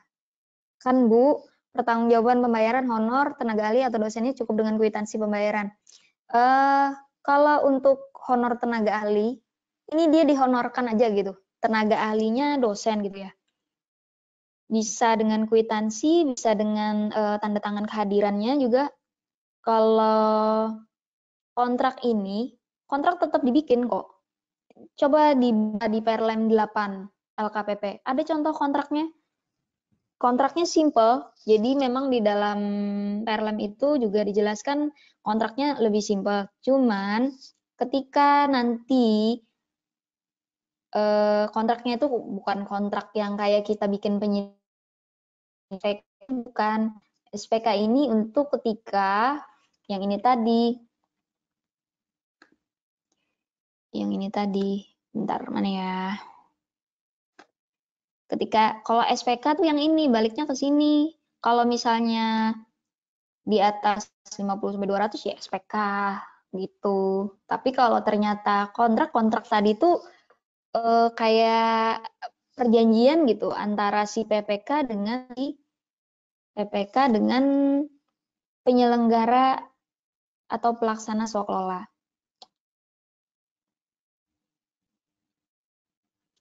Tergantung tenaga ahlinya, tenaga ahli apa dulu. Kalau misalnya dia konsultan, ya dibayar sesuai Inkindo. Kalau misalnya dia itu, misalnya tenaga ahli tentang appraisal tanah, nah dia itu kan punya, apa sih namanya, kayak, apa ya, profesi. Jadi setiap profesi itu memiliki standar pembayarannya masing-masing. Jadi saya harap dikembalikan lagi kepada aturan-aturan tentang profesi mereka. Jadi misalnya konsultan ya balik ke aturan tentang konsultan. Kalau profesinya ternyata tenaga ahlinya orang farmasi, kembalikan lagi dengan farmasi gitu. Atau kalau ternyata tenaga ahlinya adalah tenaga ahli K3, nah itu lain lagi. Gitu Bapak Ibu.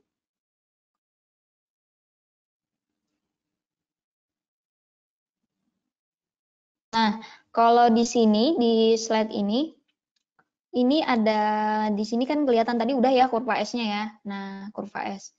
Saya pengen gambar, tapi di mana ya bisa gambar ya? Kurva S ini kursor saya kelihatan nggak? Kalau kursor saya kelihatan, oh ada pen. Bisa nggak ya saya gambar?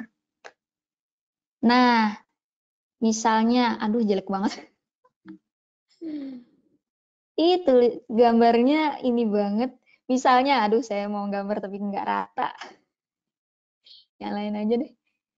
Gimana yang ngilanginnya ya?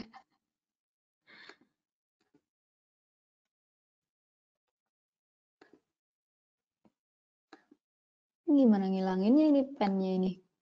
Oh, ada iris. Oke. Oh, bisa. Jadi gini, kenapa ada kurva S? Kurva S ini memudahkan. Jadi misalnya kita tuh kecepatan gitu kan. Kecepatan, kok nggak bisa sih diklik. Misalnya kita kecepatan.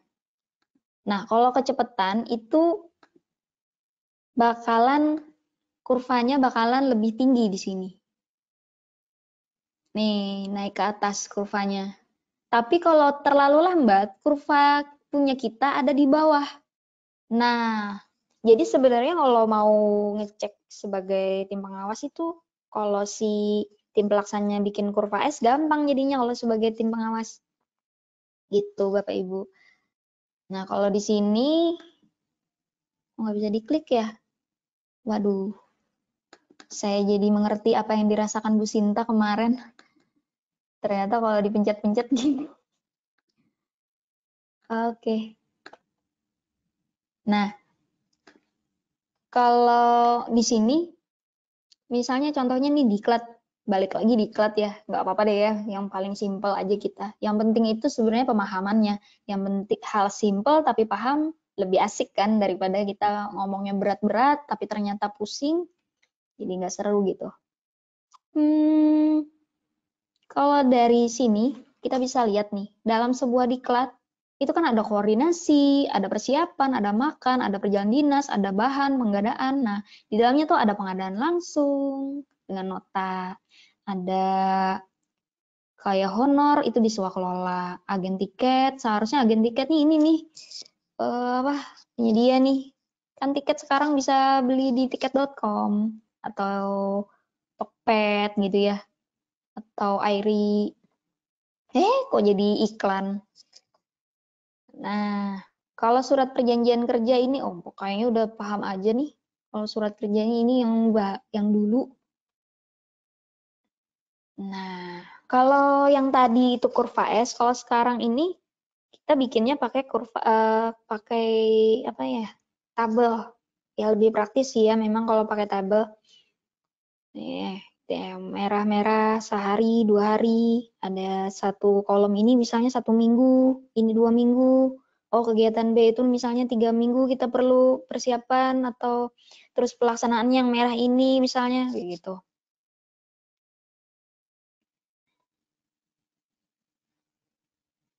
Oke, Bapak Ibu, ada yang ingin ditanyakan? Kalau ada yang ingin ditanyakan bisa angkat tangannya, klik gambar tangan, atau bertanya di kolom question. Atau Pak Edi nih. Halo Pak Edi. Pak Edi Darmawan. Atau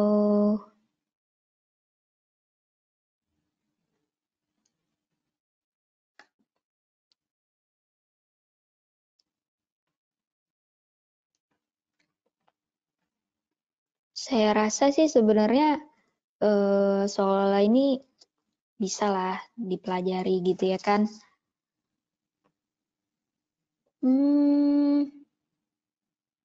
Nah ini jadwal, nah, ini biaya-biayanya, nah ini izinnya. Oke, Bapak Ibu. Oh ini ada pertanyaan dari Mbak Yulianti. Mbak Yulianti, saya buka mikrofonnya ya. Silakan kalau mau dibuka ininya udah tinggal di unmute di HP atau di laptopnya. Jadi pertanyaannya itu, pekerjaan konstruksi yang dilakukan secara swakelola apabila billing rate Inkido lebih tinggi billing rate yang ditetapkan Permen PU. Kalau rate tenaga ahli ET, oh, ini bahas billing rate nih ya. Oke. Pekerjaan konstruksi yang dilakukan secara swakelola. Kalau Inkindo-nya lebih tinggi, gimana sih? Billing rate Inkindo lebih tinggi, maksudnya gimana sih? Kalimatnya, Mbak atau Bu Yuli, boleh dibuka mikrofonnya Bu Yuli, biar saya bisa berbincang. Oke Mbak. Ya, silakan.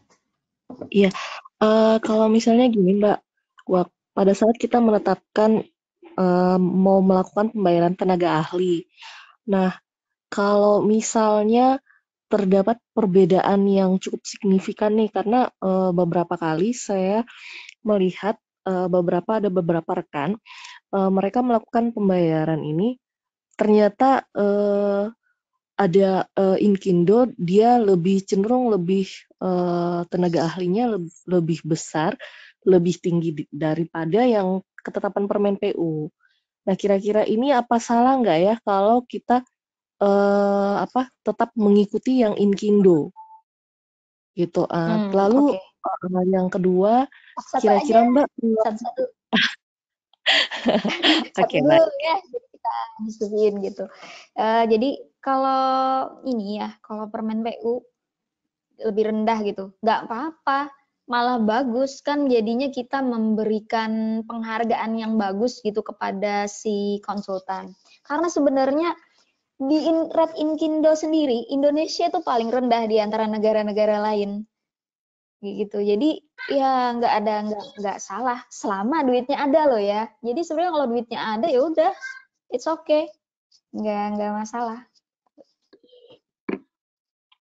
Cuman kalau misalnya kadang tuh sedihnya gini, misalnya nih, wah DPA-nya cuma sekian, terus dihitung-hitung ternyata duitnya itu di bawah Inkindo, itu tuh lebih menyedihkan loh sebenarnya. Dan lebih banyak kejadian yang seperti itu gitu. Jadi ketika ada duitnya dan cukup Inkindo, wah itu udah lumayan tuh Inkindo. Karena memang Inkindo itu rasanya pengalaman 1 tahun aja 12 juta kalau nggak salah. Ya, tinggi memang kalau dari Inkindonya sendiri. Kalau dari Permen PU, anggaplah Permen PU ini sebuah standar. Sebuah standar yang artinya ketika kita memberi ukuran, oh segini, boleh deh segini, kalau duitnya cukupnya segini ya udah pakai Permen PU. Tapi kalau ternyata emang cukup buat Red Inkindo, no problem. Gitu. Gitu Mbak apa Bu ya? Bu Yuli aja ya? Apa tadi pertanyaan yang keduanya Bu Yuli? Atau Mbak Yuli aja deh. Kan pasti ya. Oke, iya, Mbak, kira-kira Kalau terkait tenaga, karena banyak yang bertanya nih, kebetulan ke saya juga sampai saat ini belum menemukan sih, tapi mungkin Mbak bisa share kira-kira kalau untuk pembayaran tenaga ahli IT, paling baik itu kita mengacu, ada acuannya nggak ya? Atau eh, untuk saat ini kita masih mengikuti yang pasaran aja, yang pada umumnya aja? Tuh. Oke, Makasih. oke gini. Iya, kalau saya sih belum ada nemu sih ya, kayak semacam Inkindo untuk yang buat IT gitu. Tapi saya pernah berbincang sama ya sama ahli IT gitu ya. Saya tanya deh, kira-kira kalau misalnya mengerjakan sebuah pekerjaan bisa nggak disamain? Nggak bisa katanya. Jadi sebenarnya tergantung. Kenapa saya bilang tergantung? Karena IT itu nggak cuman sekedar tenaga ahli, dia juga bener-bener yang memikirkan ibaratnya tuh apa ya, perlu inspirasi gitu. Jadi ada hal-hal yang dia tuh oh iya ini bagusnya di gini ini. Jadi ada suatu hal yang bisa dibikin jadi lebih bagus. Jadi apa ya maksud saya tuh gini, nggak ada standar yang bisa menstandarisasi menurut saya sebuah ahli IT. Karena kalau orang tersebut memang juga adalah lulusan IT gitu kan, jadi nggak serta-merta dia tuh bisa melaksanakan apa yang diminta si user. Kayak misalnya deh, SIM RS. SIM RS itu ada yang cuma jual jadi kan. Nah, kalau dia cuma jual jadi berupa software, itu bisa dihargain. Berupa software ya. Tapi kalau yang dibeli adalah pemikiran, itu agak sulit untuk mengukurnya. Begitu sih. Nah, cuman kadang sih seringnya, jadi seringnya orang-orang semacam penyedia itu pasti rata-rata gini, Mbak, kami itu diminta jadi konsultan ini, Mbak, kami disuruh bikin ini, tapi duitnya segini, pasti gitu. Jadi kadang mirisnya itu harga itu bukan karena standar, tapi adanya duitnya segitu gitu loh. Padahal walaupun misalnya nih dengan duit yang ya walaupun misalnya dengan duit yang murah dapatnya bagus, ya bagus. Cuman kita perlu menghargai sebuah pemikiran. Gak semua orang bisa memberikan ide. Kayak contohnya aja deh, Bill Gates atau kayak Apple gitu, produk Apple gitu kan, dia dia yang dibeli apa sih? Kalau cuma sekedar bahan, semua pabrik kan pasti bisa bikin bahan yang sama dengan kualitas yang sama. Jadi apa yang dia jual? Ide. Nah, itu yang mahal.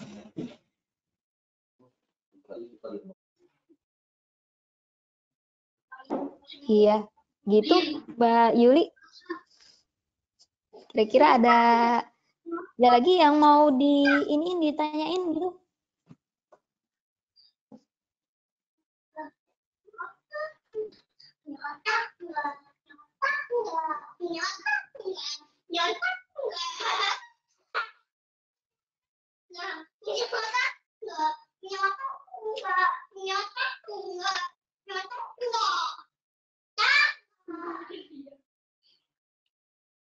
Oke, ini ada Pak Edi Darmawan. Saya bukain mikrofonnya ya.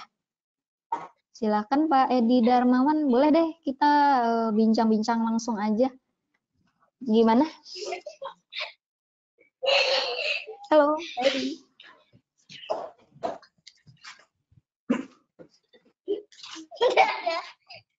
Jadi pertanyaannya itu apa ini? Kalau ada kegiatan pelatihan penanggulangan bencana kepada masyarakat dengan mengundang narasumber dari forum instruktur provinsi, sementara konsumsi ruangan, ATK, transport peserta, kaos peserta, tas peserta, instansi yang menyediakan.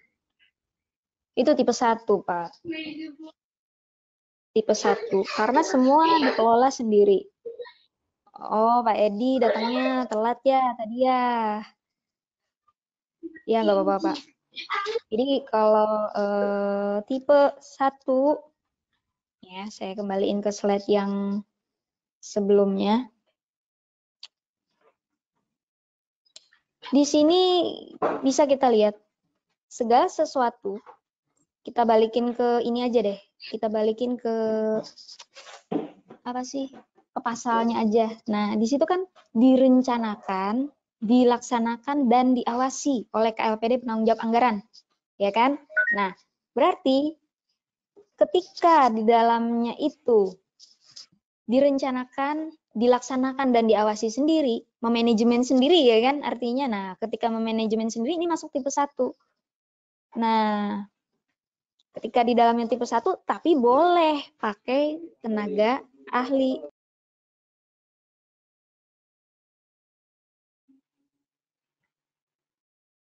Tenaga ahli ini juga nggak boleh lebih dari 50% gitu Pak Edi ya.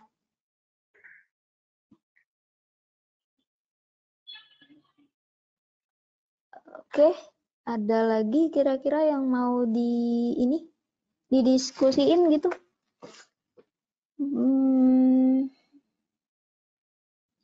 Silahkan. Pak Edi Darmawan? Ada ya. Ya.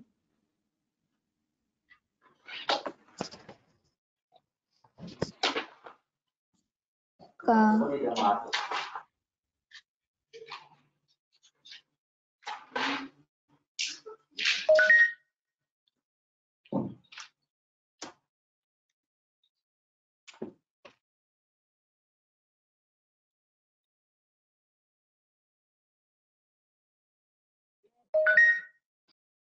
Oke, baik.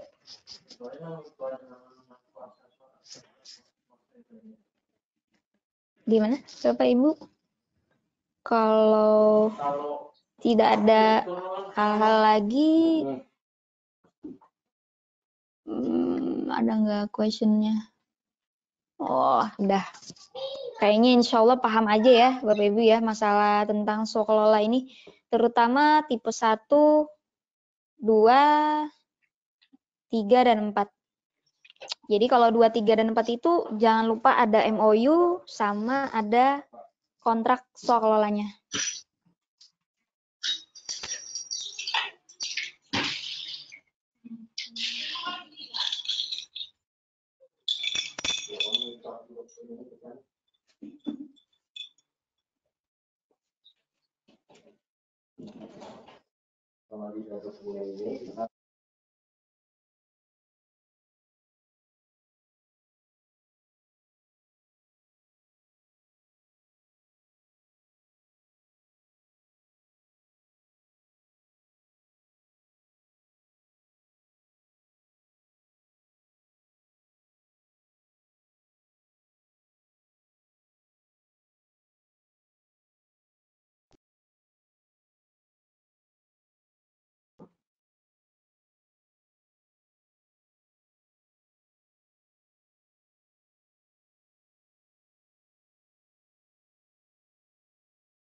Baik, Bapak Ibu, ada pertanyaan lagi atau tidak nih?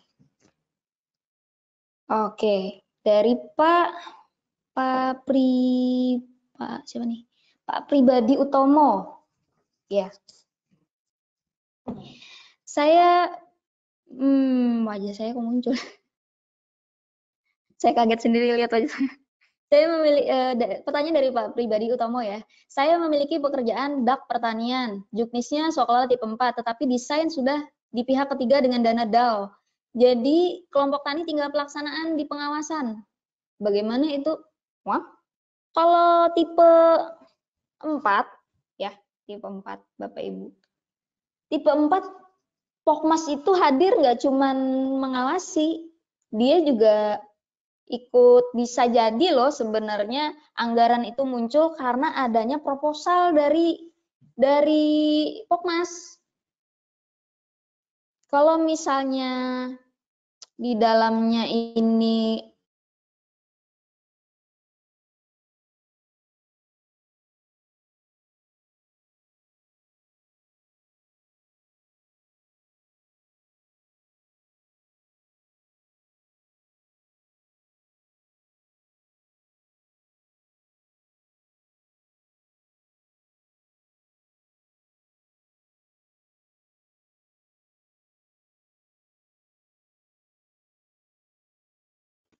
di Juknisnya sudah ditetapkan sekolah tipe 4, artinya memang anggaran tersebut yang saya bilang tadi by name by address emang udah ditujukan kepada Pokmas. Nah, terus di daerah tinggal melaksanakan ini Pokmasnya dengan siapa gitu. Dan di dalam Pokmas sendiri nggak mungkin dia cuma mengawasi.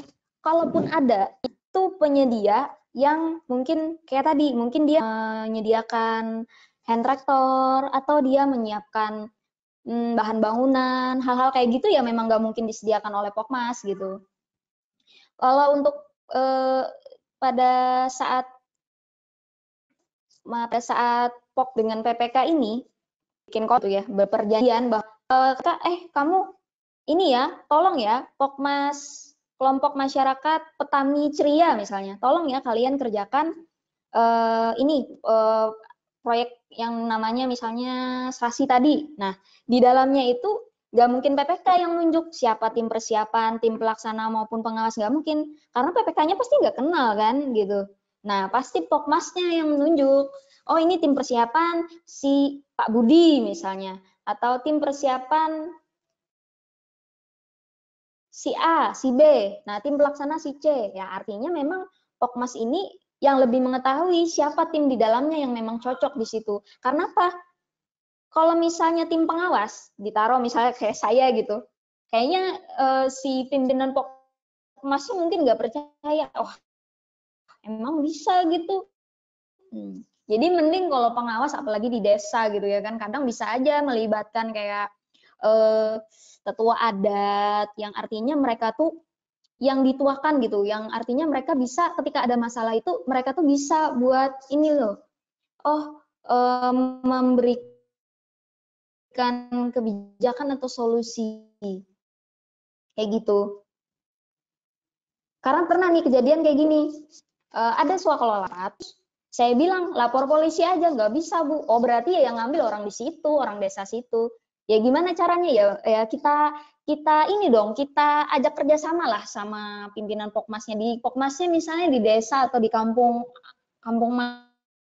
mana gitu ya kan. Ya kita ajaklah mereka untuk bekerja sama. Jadi swaklola ini lebih dibutuhkan kehandalan PPK dalam hal apa? Dalam hal memanajemen. Jadi nggak juga semua terus diserahin sama Pokmas ngerjain gitu. Ya kalau ada suatu permasalahan ketika Pokmas ingin bertanya tentang sesuatu, ya minimal PPK bisa menjelaskan gitu.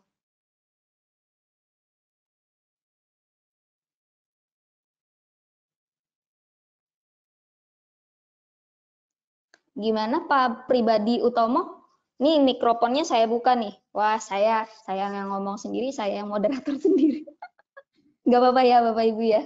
Oh ya, kalau misalnya Pak Pribadi masih pengen ada yang diskusiin, bisa dibuka mikrofonnya di mute, di unmute di HP atau laptopnya. Kalau nggak ada, saya lanjut ke pertanyaan berikutnya dari Pak Suparman Alun. Mohon kejelasan terkait dengan pekerjaan swaklola dak fisik bidang pendidikan yang perencanaannya memakai sistem fasilitator bukan melalui konsultansi yang berbadan hukum.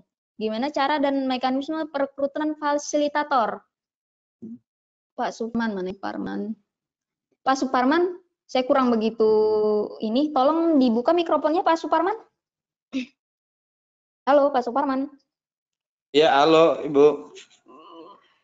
Maksudnya ini fasilitator itu konsultan gitu. Iya. Gimana Pak Iya, Suparman? Saya fasilitatornya ini konsultan atau gimana gitu? iya. Konsultan perorangan loh, Bu. Ya, halo, halo. Halo, Oh, Bu. maksud Bapak ini fasilitatornya itu sebagai apa Perorangan, sih? Dia fasilitator perorangan. tenaga ahli gitu ya Pak ya? Halo. Saya dengar kok suara Bapak. Fasilitator perorangan. Jadi dia yang salah kalau misalnya dia maksudnya tipe berapa ini? Tipe 1, 2, 3, 4? Ya, materinya ini saya terlambat lah Ibu. Makanya saya cuma baru masuk aja baru bisa Halo? login aja loh. Minta maaf. Ya, halo, halo. Oh. Jadi di situ ada 4 Iya, nggak kategori apa-apa ya, Pak. Pak. Jadi Tipe gimana 1, Pak? tipe Dia 2, masuk tipe 3, ke tipe berapa? 4. Jadi saya ya, jadi saya enggak Oke. terlalu begitu ngikut materinya. Saya pikirin kan termasuk swakalola juga, saya pikir gitu loh, Bu. Jadi kebetulan kita juga merupakan Iya. sementara ini loh Ibu. Halo? Halo? Yes. Jadi untuk menyusun Ya, kedengaran Pak. besar kedengaran ya Bu ya? Kedengaran. Oh ya.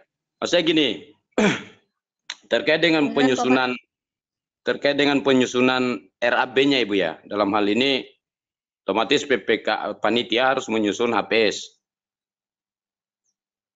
Jadi dasarnya kita memakai itu apakah kita rujukannya ke billing rate, Terus?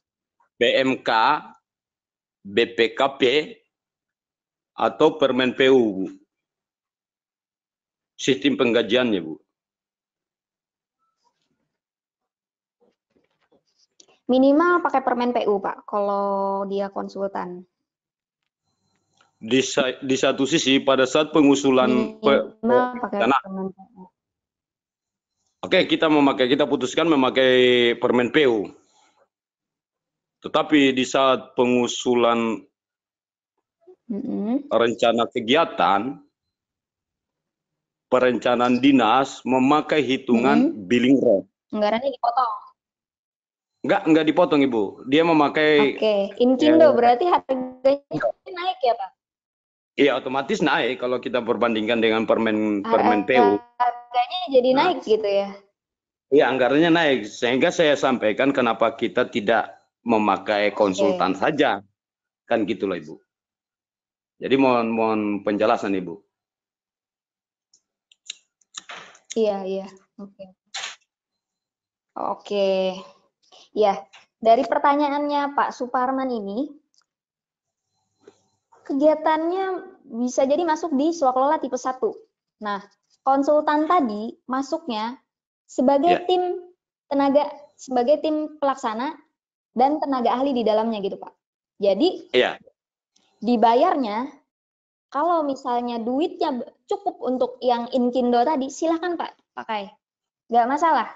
Karena memang kalau permen PU itu kan sebagai standar aja Pak. Jadi kita bisa menggunakan standar kalau kita bingung untuk menentukan berapa sih biayanya. Kalau misalnya APBD-nya besar, anggarannya ada, silakan gunakan Inkido. Nah, ini kita gitu, memakai Pak. Dana DAK juga. Kita memakai dana DAK loh Ibu, bukan pakai APBD. Sumber pembiayaannya. Kalau dana DAK nggak masalah. Ya, jangan sampai kita memutuskan ngambil Inkindo pada saat pemeriksaan, pada saat sinyalnya. Apa nanti di kemudian hari tidak dipersyaratkan oleh pihak? Walaupun tidak jadi persoalan nanti apabila terjadi review oleh tim BPK maupun APIP lah, Ibu. Oke. Jadi begini Bapak, kalau misalnya kita mempunyai dasar yang kuat, jadi walaupun menggunakan dana DAK gitu kan ya, dana DAK ini kan sebenarnya dana APBN yang masuknya ke APBD, jadi sebenarnya itu sumber APBD juga gitu kan. Jadi ketika ada pemeriksaan pun, selama kita memiliki apa sih namanya, justifikasi yang tepat, kenapa sih kita menggunakannya Inkindo gitu ya kan? Artinya memang kita memerlukan banget nih sama tenaga ahli tersebut dan kita menghargai keahliannya, jadi nggak masalah gitu Pak. Kalaupun misalnya BPK itu kan ya memang suka nyenggol, maksudnya dia nyolek gitu kan, ini loh ada masalah gitu. Tinggal gimana PPK-nya, ketika PP-nya tahu gugup gitu kan, gugup nggak bisa jawab, wah si pemeriksa itu bakal mikir ini ada apa-apa nih gitu dia. Jadi sebenarnya ketika kita punya alasan yang kuat gitu ya Pak ya, alasan yang kuat, kita punya dasar, kita mendokumentasi apa yang kita kerjakan, insya Allah nggak apa-apa. Karena memang segala sesuatu tuh yang penting akuntabilitasnya, Pak. Jadi ada dasar kenapa kita pakai Inkindo, kenapa kita perlu tenaga ahli. Artinya di dalam kegiatan kita tetap memerlukan tim tersebut atau tenaga ahli tersebut gitu, Pak. Gimana, Pak? Pak Suparman? Ya, udah sangat jelas, Ibu. Makasih. Bisa masuk question kedua. Mau bertanya lagi ya Pak?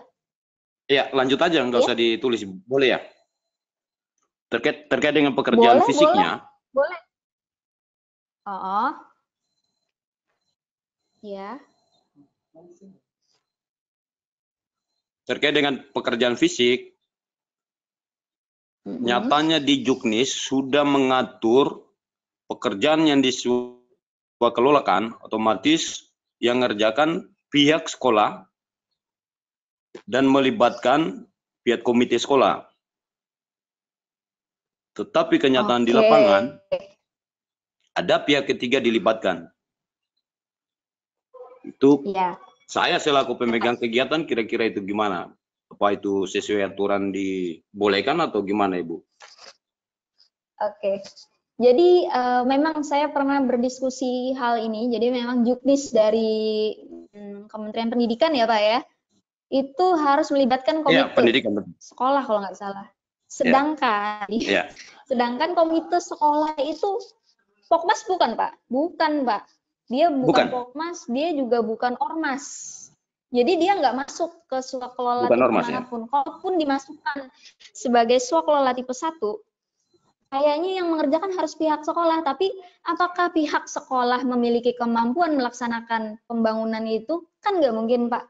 Jadi menurut saya sih sebaiknya direvisi itu Juknisnya karena berbeda, menabrak aturan yang lain, menabrak aturan Perlem maupun Perpres, gitu Pak. Ya, otomatis kalau kita berbicara merevisi Juknis itu ranahnya kementerian. Ya, bukan ranah kita memang Pak, cuman sebaiknya dilaksanakannya mending sekalian dilaksanakan secara lewat penyedia daripada sekolah Pak, daripada ujung-ujungnya nanti bermasalah Pak, karena kalau secara aturan juga kalau di Perlem sama Perpres itu kan di daerah ini kan kita di daerah cuman melaksanakan apa yang tertuang dalam betul Ibu. Iya. Jadi memang kesulitannya kita itu memang kadang ada Juknis yang tidak pas gitu. Ini sering banget ditanyain nih Pak, masalah Kementerian Pendidikan yang kerjakan itu komite sekolah gitu. Sedangkan kalau misalnya dijadikan sekolah tipe 1, dia nggak punya kemampuan. Dijadikan sekolah tipe 2, komite sekolah bukan KPLPD. Nah, dijadikan tipe 3, dia bukan ormas. Jadikan tipe 4, dia bukan Pokmas gitu. Jadi sebenarnya mau dikemanain gitu si komite sekolah ini gitu Pak. Walaupun misalnya komite sekolah itu isinya adalah para orang tua siswa, ya berarti Siswa. bukan disebut komite sekolah lagi kan, gitu. Ya. Untuk pemilihan ormas maupun pokmas itu ada syarat-syaratnya gitu Pak. Nanti saya bukain deh. Dan Ya, saya boleh, Bu. bukain Perlem 8-nya. Ya, Perlen 8 tahun Perlem 2000 berapa? Ada berapa? Perlen 24 ya. 2018. 2010 ya, tidak salah, Bu. 2012 ya, Perlem nomor 8 tahun 2012. Nah, ini Perlemnya nomor 8 tahun 2018 ya. Nah, Jadi, di sini ada syaratnya. Syarat. Nah, ini syarat. Kelihatan nggak? Syarat. Nah, syarat penyelenggara nggak swaklola kelihatan, ketika tipe nggak kelihatan, Bu. Habis logingnya Nggak kelihatan lewat HP. Kita lewat masih di HP. jalan. Oke. Ya, nggak apa-apa, saya iniin aja ya, saya bicarain aja ya, Pak ya. Ya, Jadi boleh. kalau untuk persyaratan penyelenggara swaklola ini, untuk tipe 1 itu, dia harus memiliki sumber daya yang cukup dan kemampuan teknis untuk melaksanakan swaklola. Nah, kalau swaklola tipe 2, ini sekalian saya jawab pertanyaan Pak Daud Nawir nih ya. Pakai billing rate. Jadi dilihat juga ketika penyelenggara swaklola tipe 2 ini Sip. Jadi kalau penyelenggara swaklola tipe 2 ini memiliki sumber daya yang cukup dan kemampuan teknis untuk menyediakan barang jasa yang diswaklolakan. Nah, bisa dilaksanakan oleh KLPD yang punya tugas dan fungsi sesuai dengan pekerjaan swaklola yang dilaksanakan, BLU atau perguruan negeri. Jadi nggak pakai direct kalau di sini mah. Jadi dia lebih menghitungnya mungkin lebih seperti kalau billing rate mah kayak kita bahasanya sih bukan billing rate Pak Daud ya. Nah, kalau untuk yang tipe 3, nah tipe 3 ini kan ormas. Ormas ini harus badan hukum yayasan atau berbadan hukum perkumpulan yang telah mendapat pengesahan badan hukum dari kementerian yang membidangi urusan hukum dan HAM. Terus punya NPWP, bayar pajak, punya struktur organisasi maupun pengurus. Ya. Nah, gitu. Kalau tipe 4 pun nih, ada surat pengukuhan yang dikeluarkan oleh pejabat yang berwenang, punya struktur, punya anggaran dasar dan anggaran rumah tangga, dan punya sekretariat yang alamatnya jelas, juga punya kemampuan teknis menyediakan atau mengerjakan barang jasa sejenis yang disekolahkan. Jadi kalau misalnya dia tidak punya kemampuan teknis, kalau mau tipe 4, nggak punya kemampuan teknis, sebaiknya tidak dilaksanakan dengan tipe 4. Gitu ya Pak ya, Pak Suparman? Ya. Oke ya. Ada pertanyaan lagi Pak?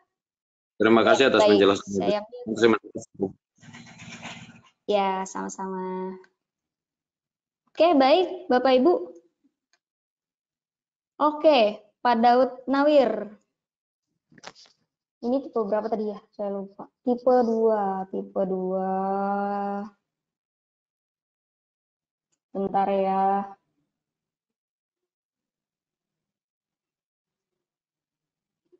Nah, ini dia. Nih Pak Daud Nawir ya. Oke. Jika ada PNBP-nya nggak? PNBP-nya. Kalau ada, kita masukin tarifnya di situ, gitu. Gitu ya, Bapak Ibu ya. Aduh. Ini nih.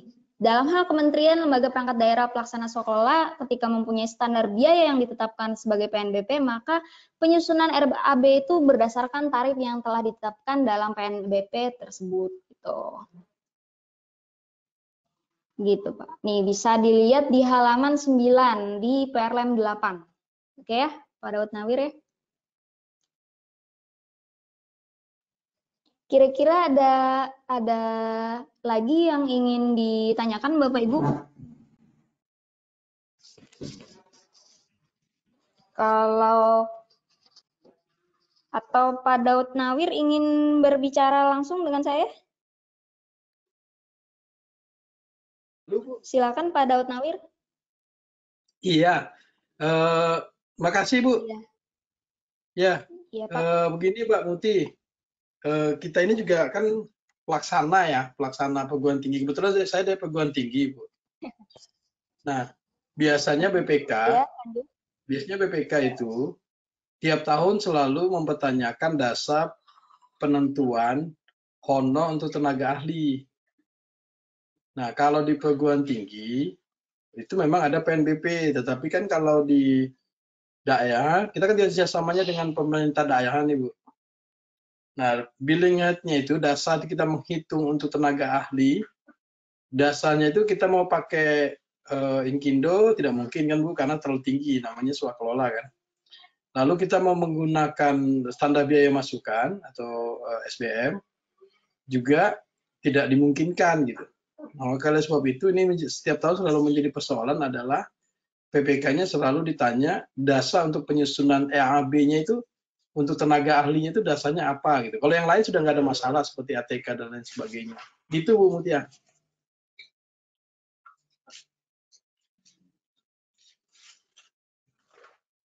Halo Bu. Iya, baik-baik. Bentar ya.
Halo.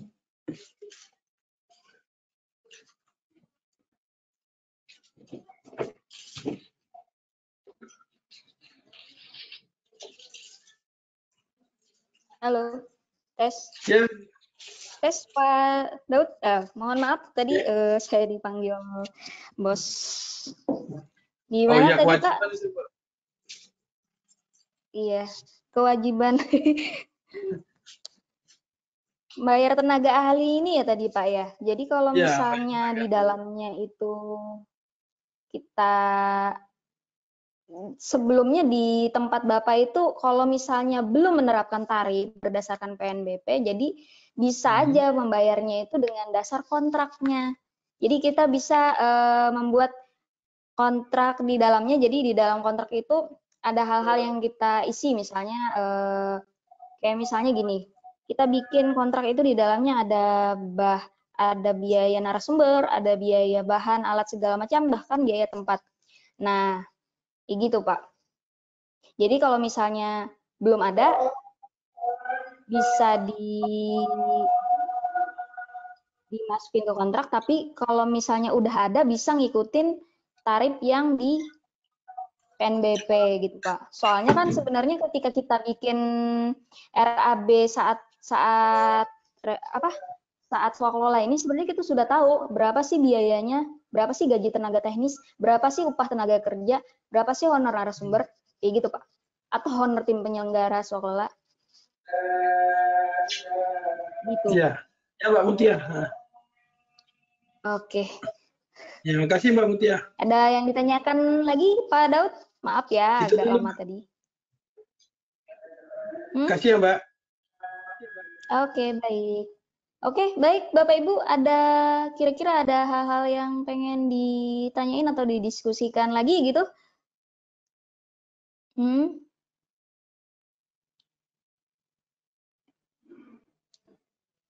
Kira-kira Bapak Ibu ada hal-hal yang ingin didiskusikan lagi? Mohon maaf ya tadi ya, saya dipanggil, nggak enak saya ini. Kalau misalnya nggak ada, mau saya tutup acaranya, soalnya waktunya udah 2 jam. Kita dari jam 1:30, ya berarti jam 1:30 di sini, berarti jam 1:30 di sana ya. Ini udah jam ya 3:30, berarti di sana 2:30 lah. Saya jamnya WITA gitu kan ya, mungkin Bapak Ibu ada yang WIT, ada yang WIB. Oke, saya tutup atau masih ada yang mau nanya? Oke, baik Bapak Ibu.